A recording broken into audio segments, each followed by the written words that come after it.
And since I'm speaking from India, and I worked with a couple of channels, uh, and my career spans for about like 25 years almost.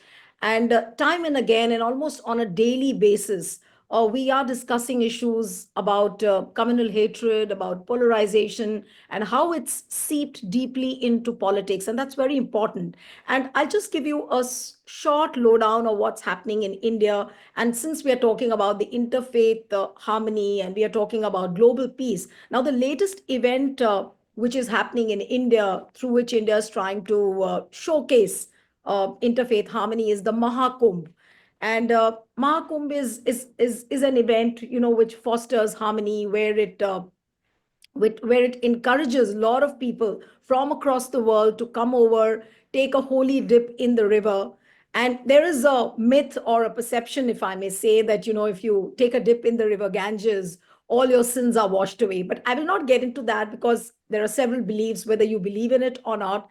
But what is worrisome about an event like this, I guess, is that, the rampant politicization and the rampant communal atmosphere, which is also brewing side by side. And why I say this is that I just visited Allahabad. It's my hometown as well, and I visited there. And for many years I have been seeing this event, I have witnessed this event, but never this kind of a politicization, never this kind of a communal atmosphere has been witnessed. Now, when you are what I have come to know, I was talking to a few people last evening as well, which is India time. So last evening, when I was talking to a few people, what I'm told over there is that, the hawkers from the Muslim community, all of them have been asked to move out of Allahabad, at least till the time the Mahakumbh doesn't get over. Mahakumbh is a 45 days event, and there are various days when you go in for the holy dip, and these are called Shahi Snans. So on these particular days, and also, the Muslim community has been asked to stay away. Somebody was telling me that, the Muslim vendors have been asked not to work inside the Kumbh area. So why that? And if the main objective of an event like Mahakumbh is to promote an interfaith harmony, then the atmosphere should have been something else. But what has happened is that the Muslims have been asked to stay away. The entire town of Allahabad, or the city of Allahabad, if I may say, the entire city of Allahabad is painted with only the Hindu symbols. And my point is that why only Hindu symbols? If it is an interfaith, that's how the government is trying to project that event, that it's an interfaith event. And of course, they're playing a Hindu card through that as well. So that is why the entire city is painted with Hindu symbols. You will find kalash, you will find all sorts of diyas. Not that there is a problem with that, but then if you say that, if you call it an interfaith event, and this is how the government is trying to project, they are saying that it's a mega event which should showcase India's unity and diversity and its cherished values. And it also talks about inclusivity. So this is where, I find the dichotomy, that if you're talking about inclusivity, then why have you excluded the Muslim community from an event like this? Because across the world, people are coming and witnessing what is happening. And then there are these reports of how Muslims have been asked to stay away. Now, taking you away from the Mahakumbh, what is happening is the communal atmosphere which is brewing up in India really needs to be addressed. And I don't know what is the real solution to it, as far as you have a dispensation which is trying to promote this kind of an atmosphere. Look what is happening in Uttar Pradesh, where you have a chief minister like Yogi Adityanath. He's so brazen. He spells out his hatred for the Muslims. He makes no bones about the fact that Muslims are a community which need to be kept away from the society. And every day when we are raising questions that has the government really forgotten about this 20 crore people, they have no answers.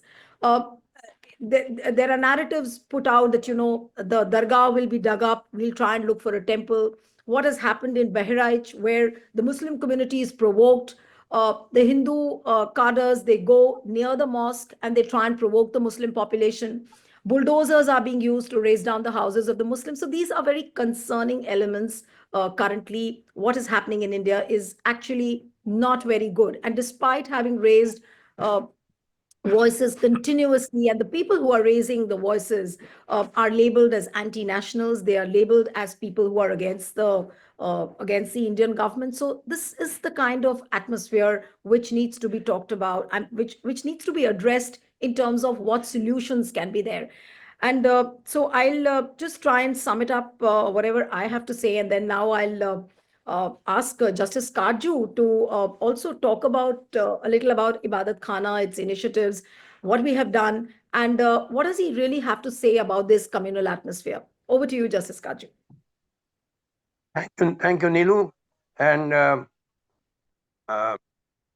good evening to everybody in North America. Good morning to everybody in India and Pakistan.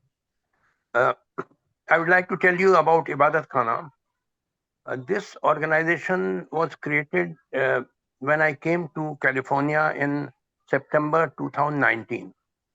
Shortly thereafter, Tasawwur Jalali, who is the chairman of Ibadat Khana, he is a Kashmiri Muslim but settled in USA for last 25 years. He lives in San Jose, California. He came to meet me and he took me out for coffee or something. And we discussed about the situation in India. And I told Tasawwur that, look, dark clouds have come over India. A political party has come to power which is spreading hatred against Muslims, particularly. And this is striking against the very soul and spirit of India as a country of great diversity. It is very bad for India, and therefore we have to combat it.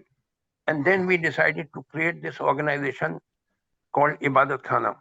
Then other people also joined us, and we took the name Ibadat Khana because that is the name of a building in uh, Fatehpur Sikri, where Mughal Emperor Akbar had shifted his capital from Agra in about 1570 or 1575, and it remained the capital of Mughal Empire for about 15 years.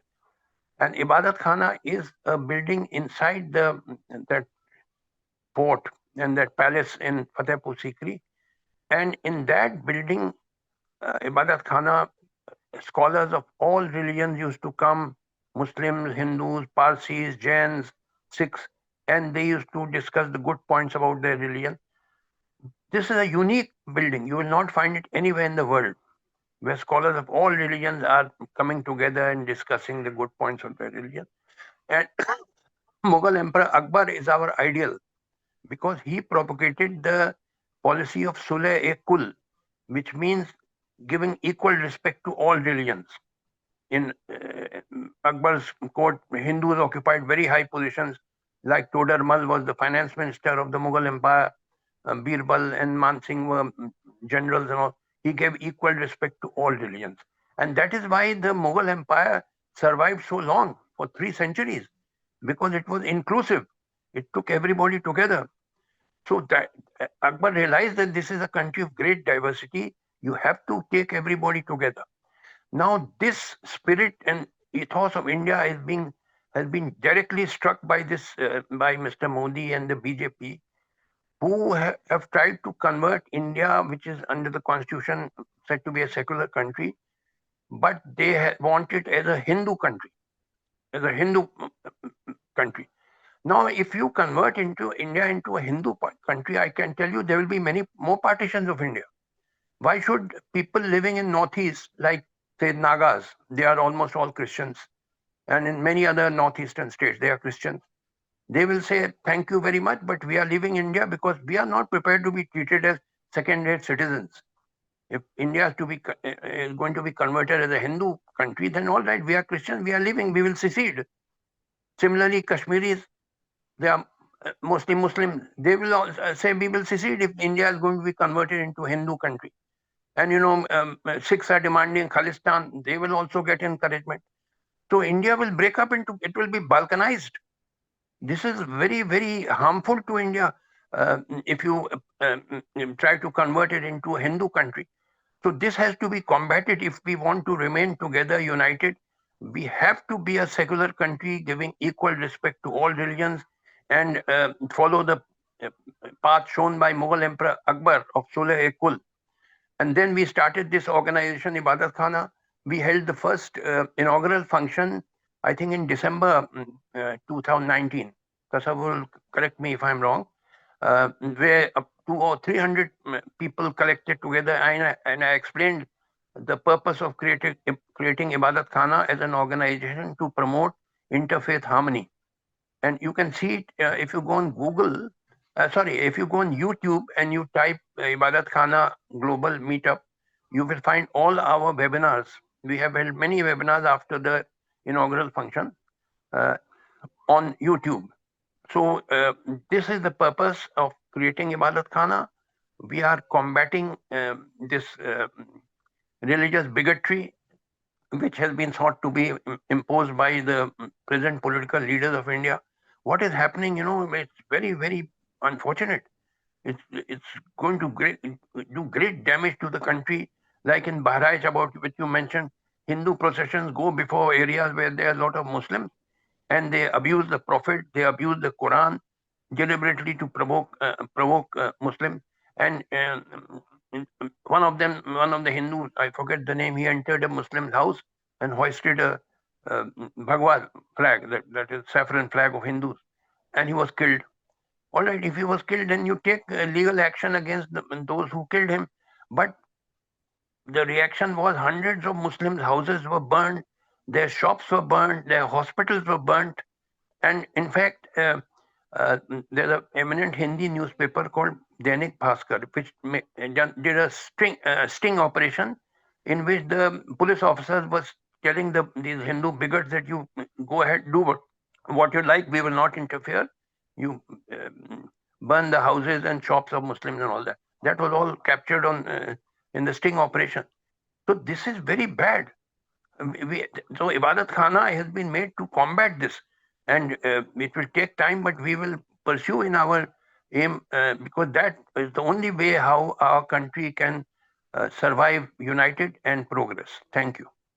Absolutely, absolutely. And it's very One thing I forgot to tell you, sorry, that in fact Neelu told me that in this Kumbh Mela, you know, flags, posters of Prime Minister Modi and Yogi Adityanath are to be seen in every nook and corner. Now, this never happened. I am now 79 years of age. The first Kumbh Mela I witnessed was in 1954. And thereafter, I have seen so many Kumbh Melas and Magh Melas.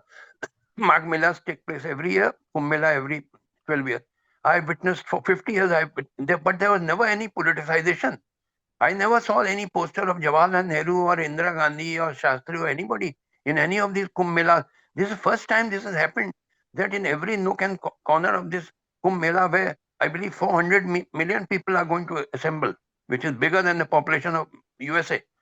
But in every nook and corner, there are posters of Modi and Yogi Adityanath, which means politicization of this event, which has never happened earlier. Thank you. Absolutely. And you're absolutely right, Justice Kaju, because it was very concerning for me as well when I saw so many posters of Yogi Adityanath and Prime Minister Modi, because there is an immense politicization of the entire event.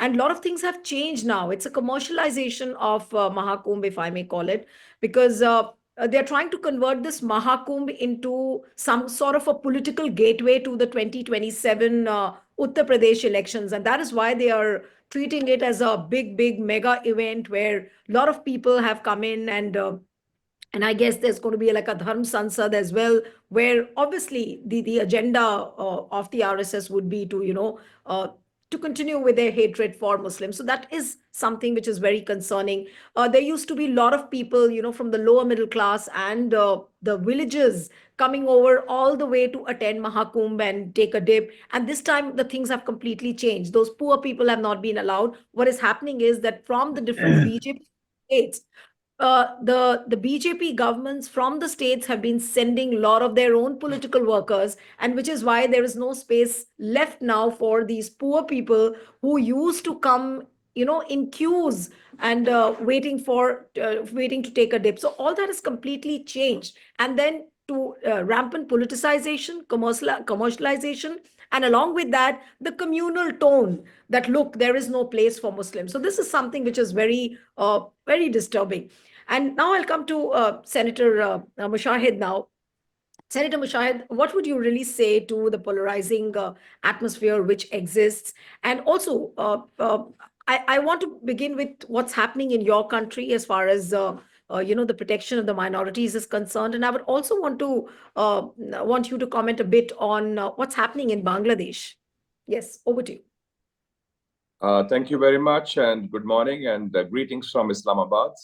It's a great pleasure to be here with such an esteemed panel organized by Ibadat Khana, which is a very appropriate name for bringing together different countries and cultures and civilizations and religions together on one platform, uniting in a common goal for peace and cooperation and connectivity. And I think it's an auspicious start to our session because just yesterday, the world's biggest genocide in recent history in Palestine, in Gaza, has come to an end with a ceasefire. And I think that's quite historic, and hopefully there will be some elements of peace. Before I focus on what you've said, I'd just like to briefly say, just give you the big picture, as they say. And the big picture is that the global center of gravity is shifting inexorably, inevitably, in this turbulent and transformed world from the West to the East. Economic power, political power, cultural power. So this is a huge power shift, which had been predicted 90 years ago by the great philosopher, poet of South Asia, to which all of us have a great pride in, Dr. Muhammad Iqbal, the great poet, who said 90 years ago in Urdu, "Dekh mashriq se ubarte hue suraj ko dekh." See the sun rising in the east. That sun is finally rising, and we are seeing the dawn of the Asian century. And I think that India, Pakistan, other Asian countries should be part of that dawn, because this is a historic shift, which means that the world is becoming multipolar, multicultural, multi-religious, requiring a multilateral response, and the era of any single superpower or so-called sole superpower has come to an end. I think there was talk of this American century. I think the American century, which started after World War II, has now come to an end, and we are seeing the dawn of the Asian century. So I think this is a very good sign of the new realities in this globalized world. And just a few words on the issue of Palestine, because this genocide has been very important in shaping people's perceptions. It was the first live genocide in modern history. And this genocide has been aided, abetted, and there was complicity, unfortunately, of the Western countries, especially the United States of America under the Biden administration. And there are some lessons to be drawn from this ceasefire, this struggle. And that lesson is that might is right principle does not work. I think that is very, very clear. I think it's Israel tried that against the Palestinian people, civilians, and the death toll is over 46,000 children, women, and men. So I think that is very important. The second one principle is that the United States of America holds the key to that. And unfortunately, the Biden administration, which is the outgoing administration, failed miserably in that. And that showed their hypocrisy and double standards, I'm sorry to say, on these issues of human rights and civil liberties and democracy, which they proclaim so loudly. And I think it goes to the credit of President Trump, who is becoming president probably on Monday, tomorrow, that he was the one who took the initiative, and he probably put pressure on the Israelis to have that. Coming to our region, I think that there are again changes, and I don't want to comment on other countries' internal politics, but as a Pakistani, I've been a journalist and public figure and parliamentarian, and I'm happy to report that I was the first to initiate the Pakistan-India Track 2 when I was editor of a newspaper called The Muslim in the days of General Ziaul-Haq, about 35, 40 years ago. It was a liberal, left-of-center independent newspaper in the days of the military regime.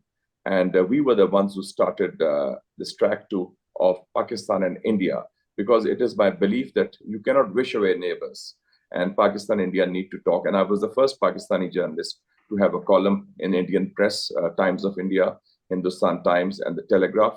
And Indian journalists like Kuldeep Nair Saab, Bhavani Sen Gupta Sahab, Pran Chopra, and so many of others, they used to write for my newspaper. So, because I think talking to each other is better than talking at each other.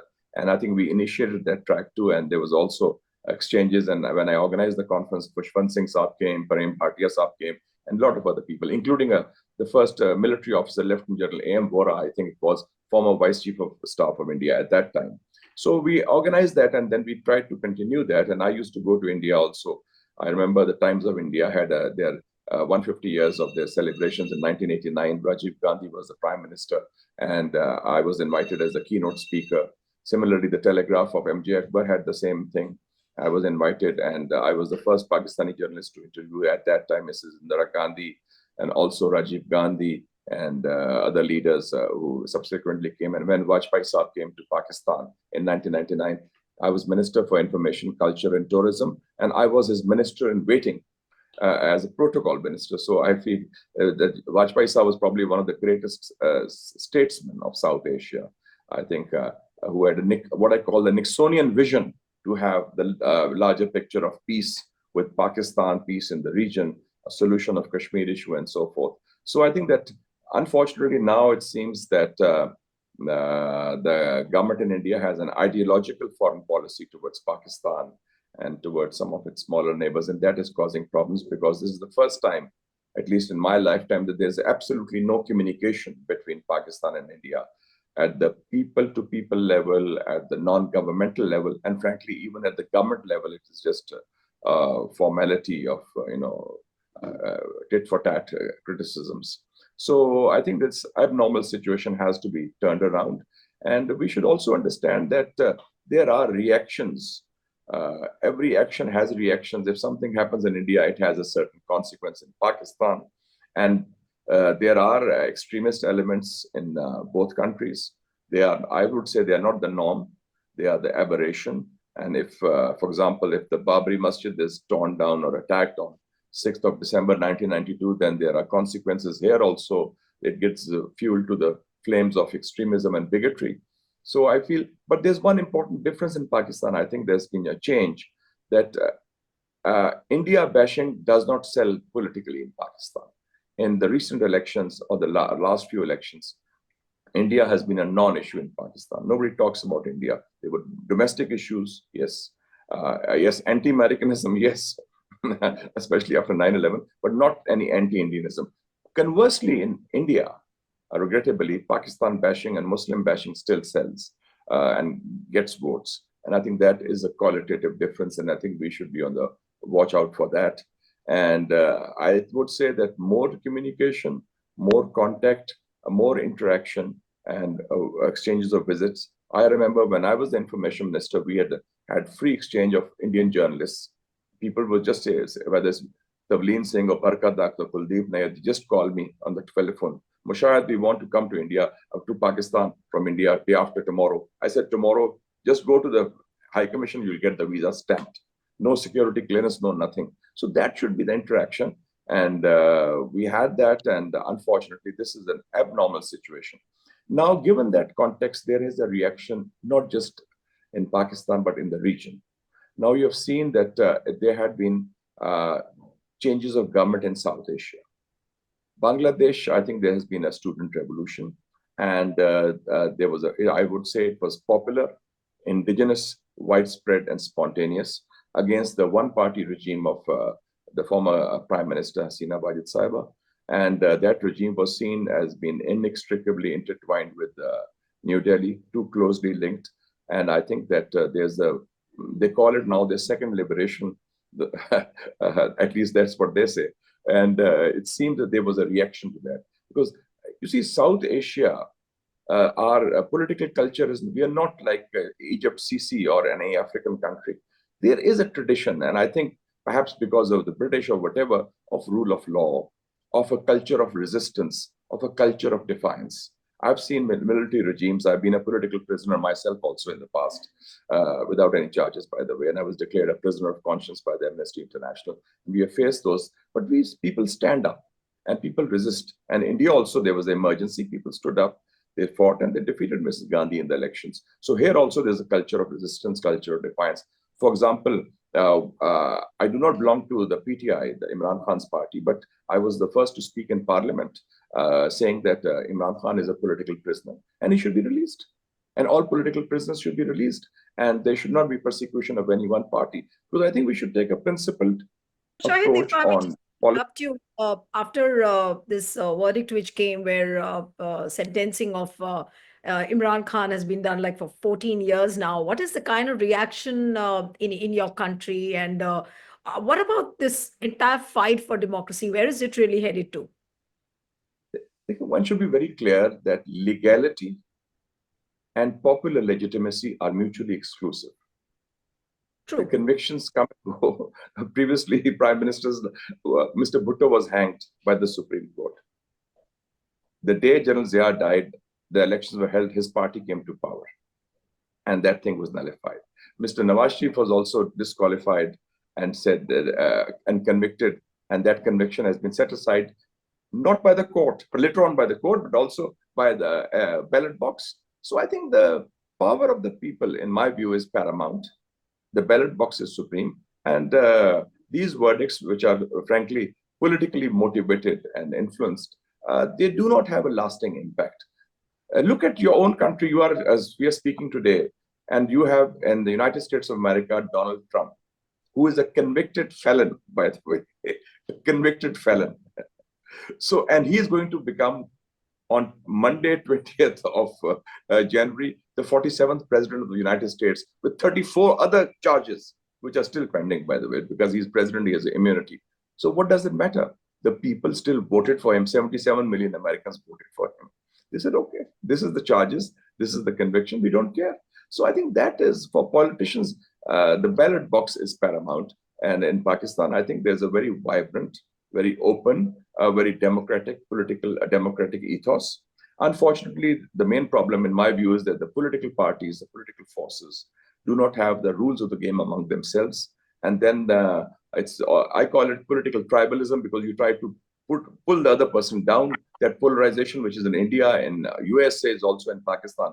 And I think we have, that's why I always say we need a healing touch. We have to carry everybody together with us, whether it's the government or the opposition, because problems cannot be solved. And and don't repeat old mistakes, because in the past also, opposition has been hounded, persecuted, and then they bounce back with the support of the people. And I think in Pakistan also, there is this very deep democratic ethos, which is there, which is entrenched embedded in the minds of Pakistanis. And by the way, we have I would say we are still the freest Muslim democracy, frankly, Muslim countries. We have 50 independent news channels every day, and YouTubers, and you see our channels, there's criticism. There are no holy cows anymore. So I think that's a good sign.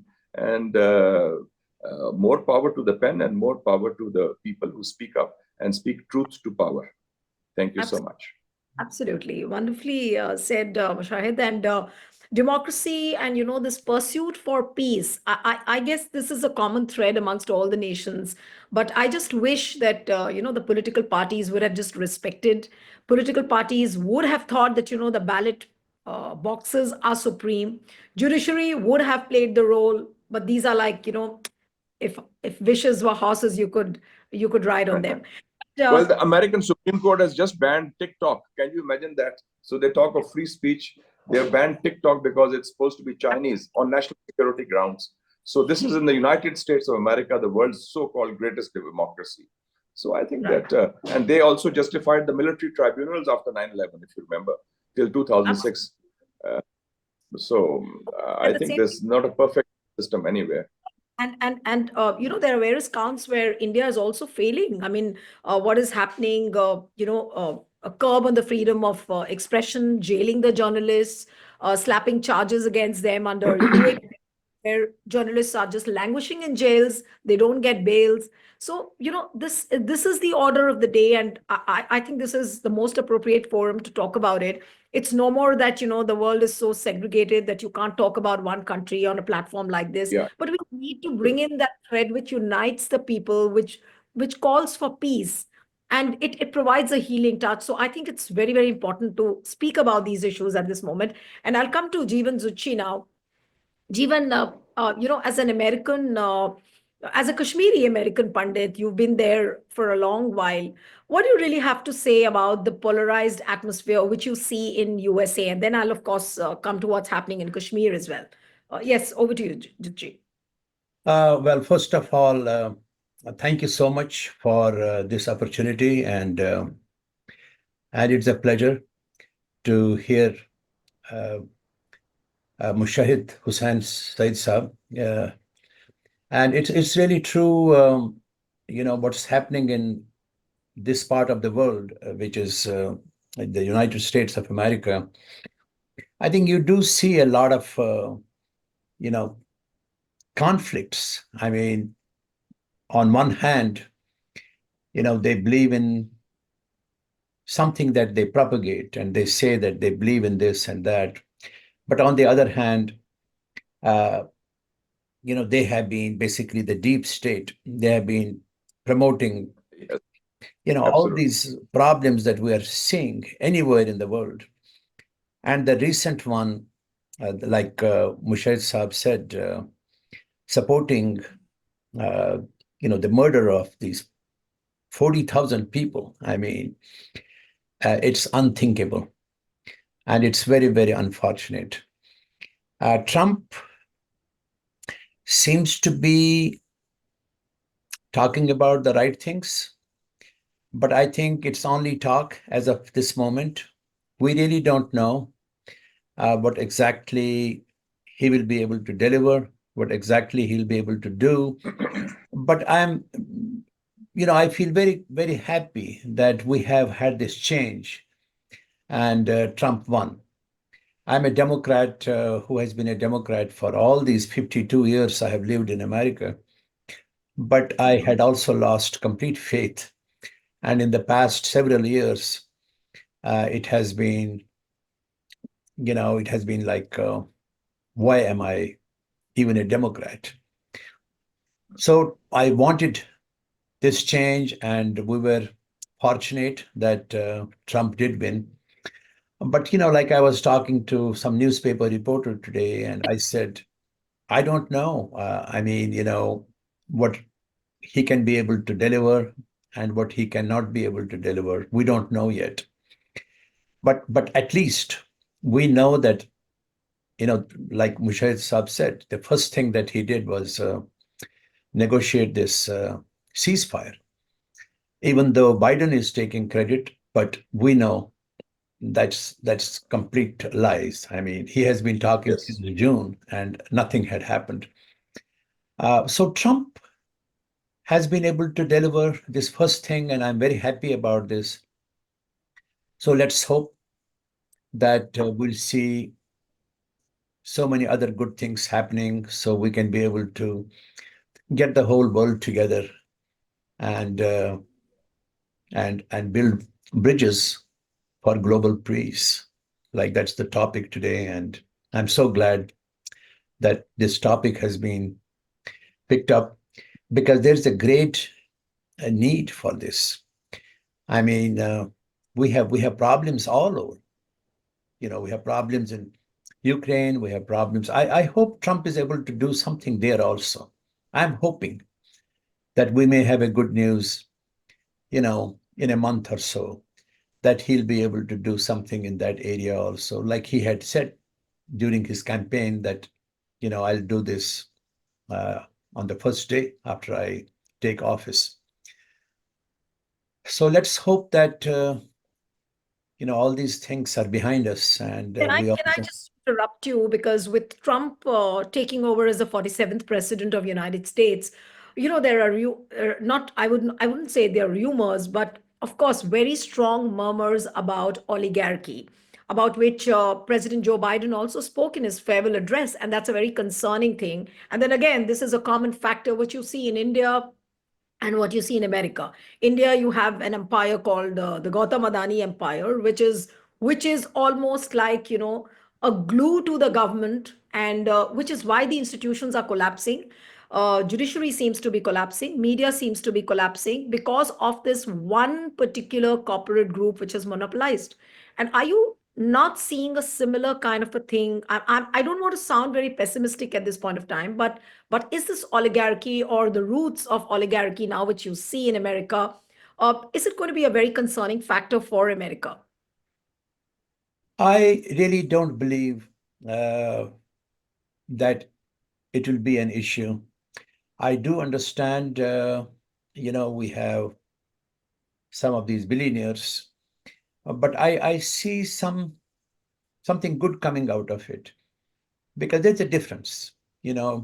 All said and done, there's a difference between India and America. I mean, the thinking itself is completely different, and I don't think that we'll have those kind of problems that Biden was referring to. I don't believe. I think we should be positive. We should be positive, and I personally, I don't know, but my gut feeling is that we're going to see some good changes coming. Which definitely I see are coming. Okay, so I'll come to Justice Kaju again.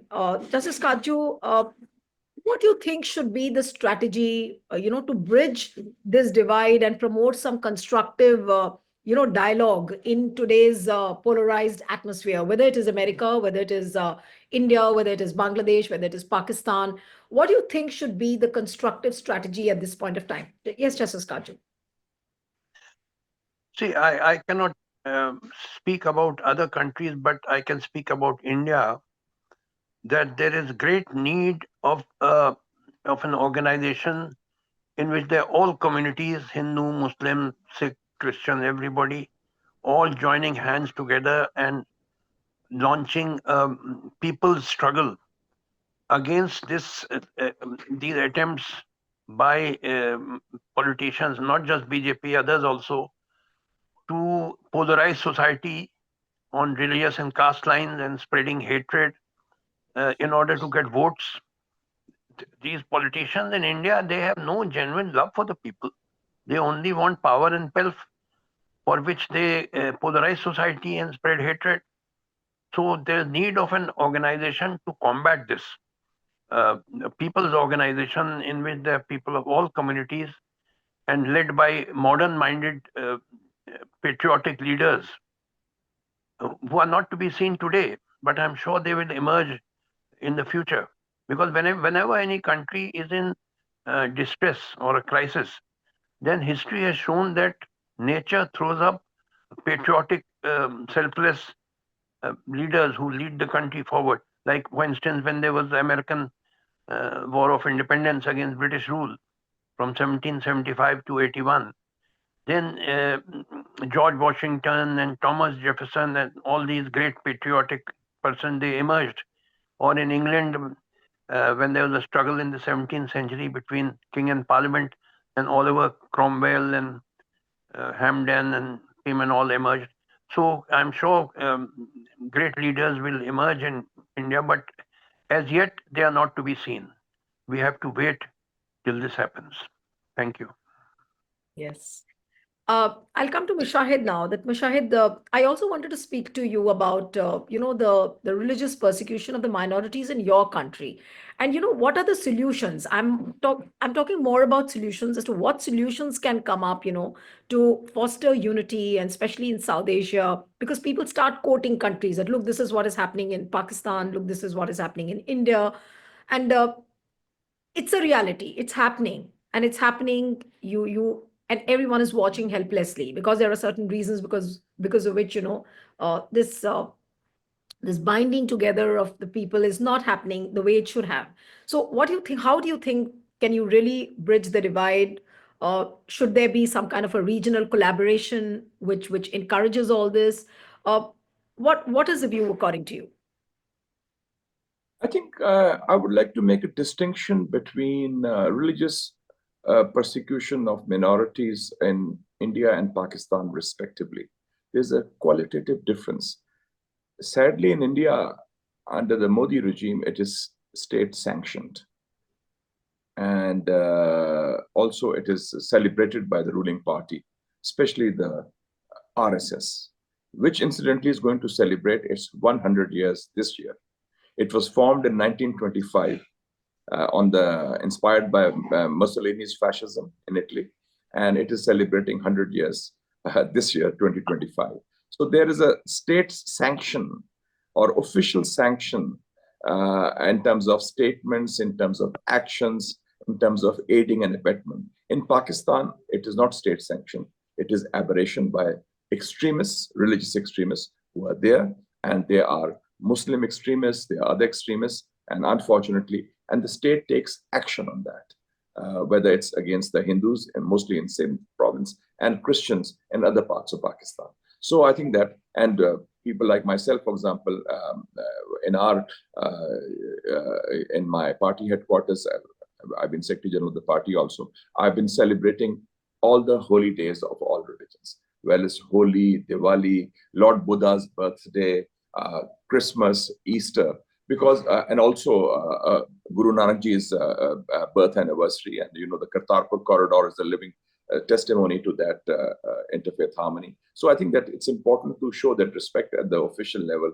It's not an issue of majority or minority, because the Pakistani flag has the green color, which is for Muslims, and the one section is white, which is for the non-Muslim Pakistanis. So having said that, I think that's extremely important. You said institutional mechanism. Actually, there is already, in 1955, there was what is called the Liaquat-Nehru Pact, which was there in Prime Minister Liaquat Ali Khan of Pakistan and Prime Minister Pandit Jawaharlal Nehru Sahab of India. They had this pact on minorities, and unfortunately, it was not implemented. And I've seen that during times when there is a better relationship between India and Pakistan. I think it happened under Gujral Saab's time. It happened under Vajpayee Saab's time and other areas. This kind of interaction was there, and that kind of bigotry was less so. It wasn't apparent. So I think that it is also linked, frankly, with Pakistan-India normalization, because when we start attacking each other, ipso facto, it develops, unfortunately, communal color. It gives room and a voice to extremists to bash each other up. And I think that should, and then of course, there are recurring issues. Abhi wo Kashmir ke our friend was talking about the Kashmiri Pandit. We know what has happened there. 1990s May, Governor Jagmohan was there. There was eviction of Kashmiri Pandits, and people in Pakistan have condemned that also. But at the same time, people have also said that the Kashmiri people, majority of them, have been denied their basic fundamental rights, including the right of self-determination, which is enshrined in the UN Charter. So I think that these are issues that need to be discussed across the table. There are no solutions. After 1998, when India became a nuclear power and Pakistan became a nuclear power, I think the option of war and a military option is no longer there. Of course, there are sometimes attempts to bully or browbeat, but we should know that after Palestine, what has happened when Hamas is still standing firm despite the battering by Israel, that size does not equal strength. And by the way, one other thing I like to say, in Pakistan, I'm one of the few people in Pakistan who publicly supported and predicted. I was the only one who predicted that Trump will win the election. And I said, Trump is a good person, better than Biden, because Trump is not that hypocritical like this. Frankly, these liberal Democrats in America, they've shown this, they've been exposed. And at least Trump is not a warmonger. He's not a cold warrior. He does not represent the deep state. He does not represent the CIA, the Pentagon, these people who have been creating all the problems. And also, he's the first American president, by the way, after John F. Kennedy, who is not a representative of the American security establishment. So I think that if America becomes a more normal democracy, control of the deep state, it will be good for the world, and less interference in other countries' internal affairs, which unfortunately we've been seeing. I've studied for 4 years in America in Georgetown University in Washington, D.C. I was a student. I worked in the U.S. Congress as an intern. And I also have a lot of friends there and traveled a lot, including California, on the Greyhound bus as a student. But I've seen that America's international profile The American people are a great people, very warm, friendly, straight, honest people. But the Americans, when they go abroad, I remember the movie of Marlon Brando. It was called The Ugly American. Mhm. When they start, when they go to Asia or Vietnam or Cambodia or Laos or Afghanistan or Iraq or Syria or Libya, then it's American imperialism, unfortunately. And American imperialism has failed badly all over the world. So I think if Trump can preside over a more peaceful, calmer, better America, it will be good for the US and good for the world also. Mhm. Absolutely, Thank you. absolutely. And I totally agree with you that, there are certain things about Trump, by which America can look forward to, and of course, the Yes, entire world. yes. But it's duplicity, of being a liberal Democrat, and there is a lot of duplicity now, and you rightly pointed out, it needs to be talked about. And I'm glad you spoke about it, Senator Mushahid. I Uh, give frank views. Sorry, although I'm a progressive, so-called liberal left myself, but I think I've needs to seen be talked about. American liberal Democrats have been Yeah. horrendous in their approach. Absolutely. In Sorry. fact, you were speaking on Kashmiri pundits. In fact, I wanted to come on this question to Zuchi. Uh, uh, regarding the resettlement of the Kashmiri pundits, Jivan, what role do you actually see as a political activist? Because you're a political activist as well. You're involved in advocacy programs. How do you really ensure their safe return, to their homeland? Because that is a moot question. There has been a film which has been made, Kashmir Files, that has further lacerated the sentiments actually of the people. And the films which were supposed to be used as a soft power to to project, before the people that look, there are certain things which can be done rightly. But now the films which are coming up, they have deepened the divide, I guess. So how do you ensure that these Kashmiri pundits who were dislodged, who were displaced, how do they return safely to their homeland? Because there is a big ball talk on it, but not very concrete actions have been taken. And as long as that's not done, the solution remains, the problem remains unaddressed. Well, Kashmiri Pandits, they're still, actually, no one has really cared about them much. Even the Modi government hasn't cared for their settlement, resettlement rather, and going back to Kashmir. So there's a lot of them, and I really don't know what the future holds for them, even though they're all spread over.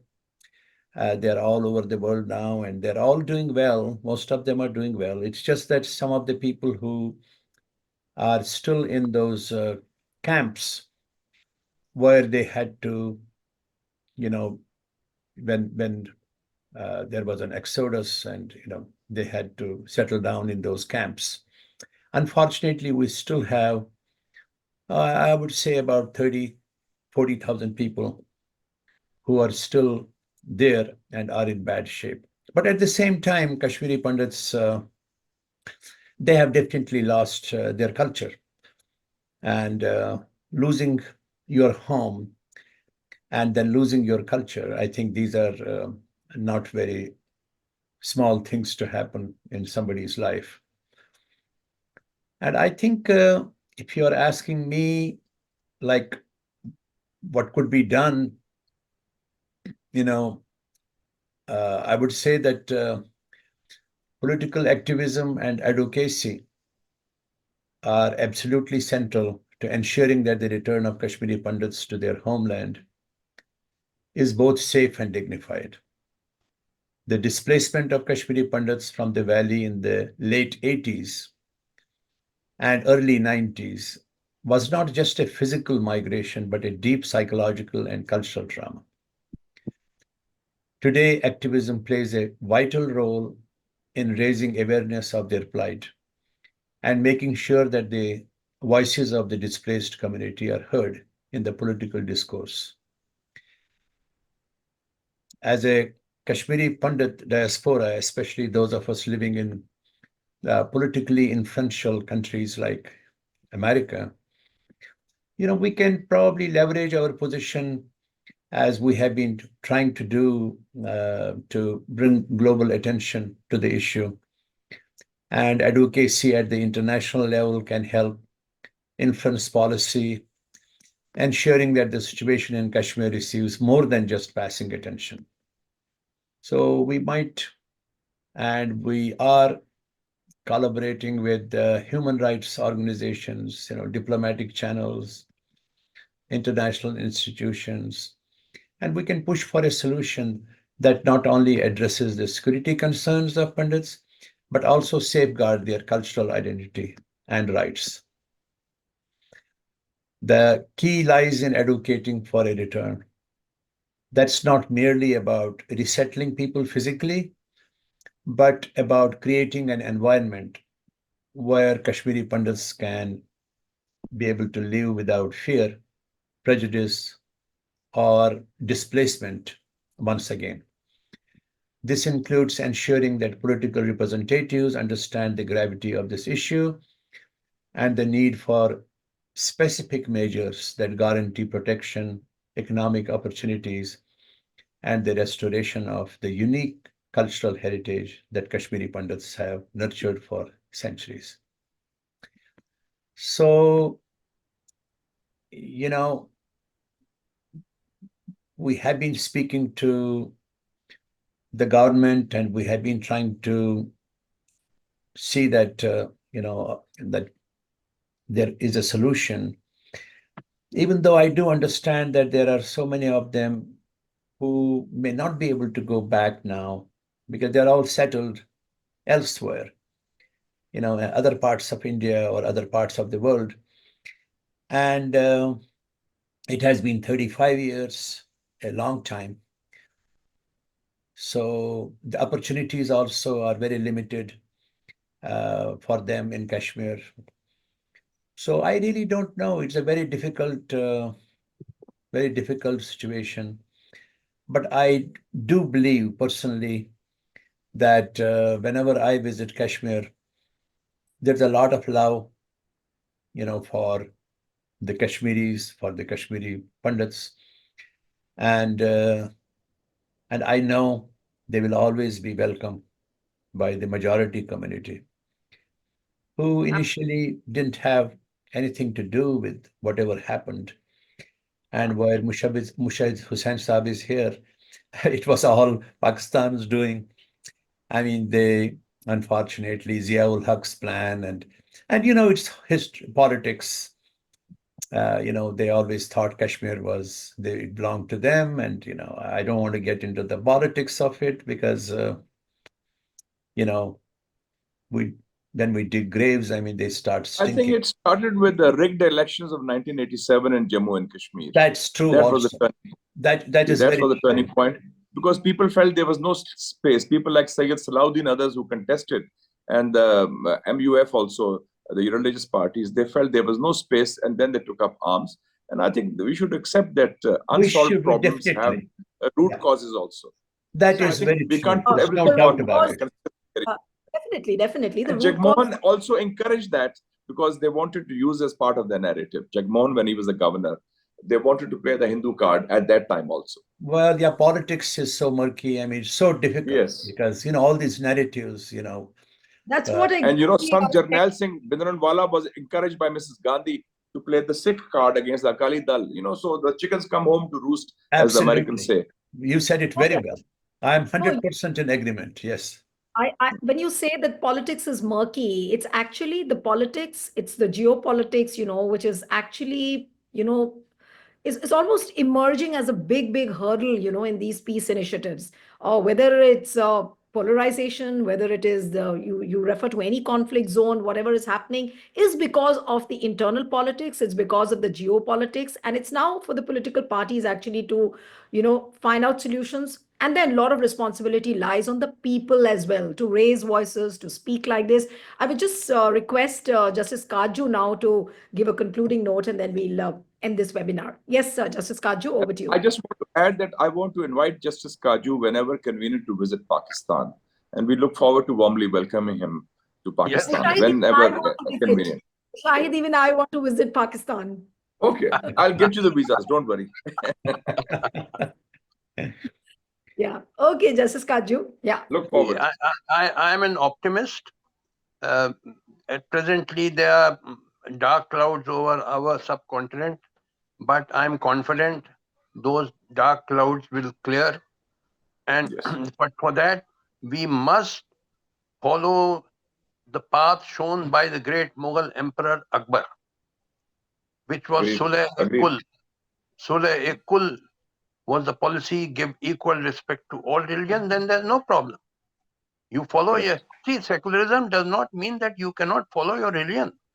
Secularism means that religion is your private affair. The state will have nothing to do with it.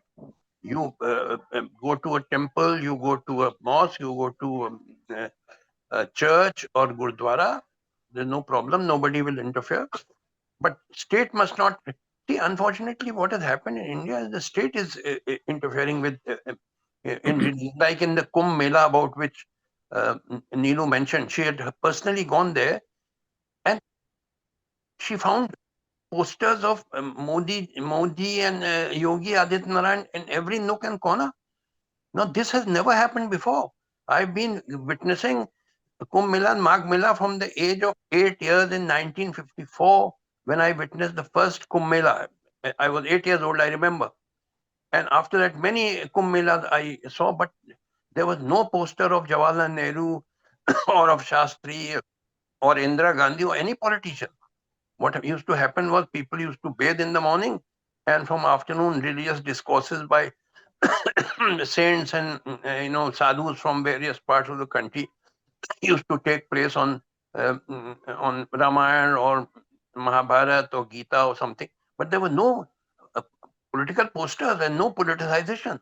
This is the first time it has happened, which is against secularism. This is what I object to. You practice your religion, no problem, but state should not have anything.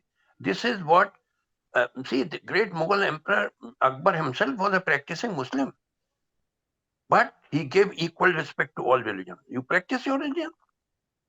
Sulh-e-Kul is the way out for the Indian people of the Indian subcontinent. Mughal, that's why I've said the father of the Indian nation is not Gandhi, it is Mughal Emperor Akbar. And your he is Justice the father Kaju, of. you're giving an opportunity for all the trollers now. Mahatma Gandhi is not the father of the nation. He's not. I'm saying Mughal Emperor Akbar is the father of the Indian nation because he gave equal respect to everybody. Okay, so quote unquote, that's Justice Kaju saying that father of the nation is not Mahatma Gandhi. All right. So I think Mushahid has to leave, and it's late night where Zuchi is joining, and Justice Kaju as well. So all I want to It's say a is nice that morning in Islamabad, so we have other yes, it's engagements morning also. time. Yes, it's morning time for It's a us. pleasure and delight, and Ibadat Khana is a great name and a great platform for bringing people together. Thank you for inviting me. Thank you so much, And Neelu, Mushahid. see you in Islamabad and Lahore. Sure. Look See forward you. to. Well, you Yeah. invited only Justice Kaju. If you had invited me, I would have readily said, yes, I'm coming. Sir, I want the gushtaba. I want the Kashmiri authentic food cuisine. I love the Kashmiri. Prepare the gushtaba. Rogan Josh also, Rogan Josh. And Kashmiri chai. Kashmiri chai, milky tea with namak. That is I called just had a cup of tea. Namkeen Kashmiri chai. Okay, but all this can happen. With a kangri. With a kangri. With All a this can kangri. happen only. All this can happen only offline, not through online meetings. So, Thank move you on so to much. the online meetings as well. But just a quick bit before I end this webinar. Even Mushahid spoke about it. Justice Kaju was talking about secularism, and one bit which we missed out, that there is an effort in countries where they are rewriting constitution, talking about removing words like secularism. Look at what is happening in Bangladesh. By Muhammad Yunus. They're setting up a constitutional reforms commission where they are weeding out words like socialism and secularism. That I think needs to be opposed tooth and nail, and the logic behind it should be questioned. And similarly in India, look at the way the constitution is being I written think out. let But the thank Bangladesh God, people decide their destiny. I think it's a reaction to Indian domination and Indian hegemony. absolutely, And I let agree. the people of Bangladesh decide. So Thank let them God, be. the Indian judiciary, the Supreme Court completely rejected all this when there was a petition, regarding removal of the word called secularism. And I'm glad Supreme Court rose to the occasion and said that secularism is part of the constitution. It can't be removed. So on that note, a big, big thank you to Justice Kaju. Mushahid, it was wonderful to have you on the program. And Thank you. Zuchi, forward to many more interactions. And please stay tuned to And I'm Ibadat. coming to California for the Kashmiri cuisine. Pandit ji, tayar ho jaye. We'll be so I had honored met to have Ian you. Haksar and DP Dhar, some of the greatest minds of India and South Asia. So Absolutely. Kashmiri Pandits are brilliant people, mashallah. Do let us know when you are here. And Tasawwur Saab and Certainly, I will. Justice I Kaju, will. and we'll definitely like to host you. Thank you, Thank you sir. so much, all of you. Thank you very much. Thank you. Thank you. Thank you. Thank you. Good night.